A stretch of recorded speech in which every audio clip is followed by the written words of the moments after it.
Hi, this is Henry Chamberlain, and welcome to our summer video blog. I want to talk about the state of the industry. I get to make remarks about that every year at the annual conference, so I wanted to give you some of those highlights.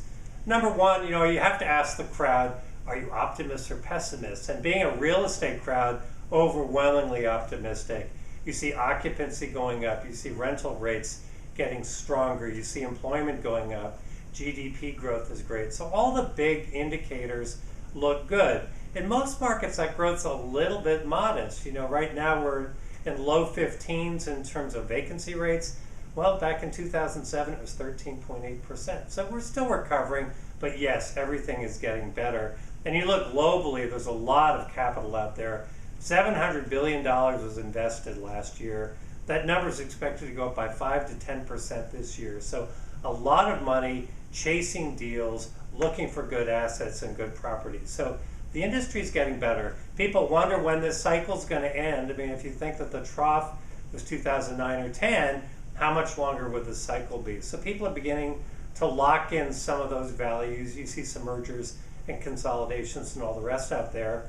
You see people repurposing buildings. You see all the things going on with redesign of existing building space, open floor plates, focus space, all the good stuff. So people are really taking a look at how can we lock in the value, what have we got, what can we make out of that, and leveraging up tools. BOMA's got a lot of those, energy performance, contracting model, leases, all the rest. So trying to lock in that value. But there are a lot of issues out there that people are wrestling with too, and those are things that as an organization we'd like to take a look at. One is that whole issue of existing building stock. Most buildings in the US 25, 30 years old. There's time for them to be repurposed. Their bones are good for 50, 60 years, but what do you do with them going forward, and how do you make them competitive against new construction and new technology and new design, all the rest of the systems that go into those buildings? So a lot of discussion there. This is going to be a focus of us for research going forward. A lot of discussion obviously around technology.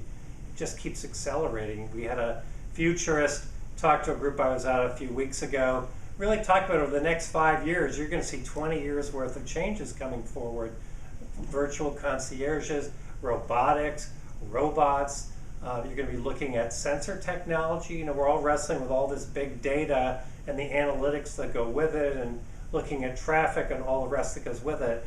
But how are we going to be driving technologies and managing that process going forward to create value and to create as much high touch as we can from a distance, leveraging up technology?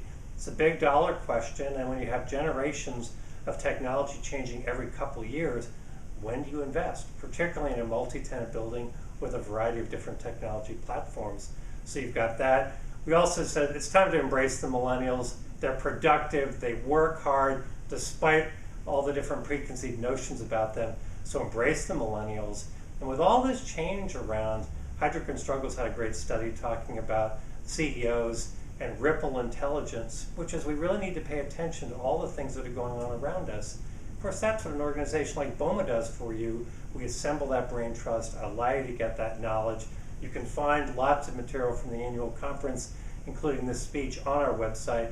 Do that, but reach out to the folks, get involved in some of the BOMA events in your market, and while you're at it, enjoy your summer.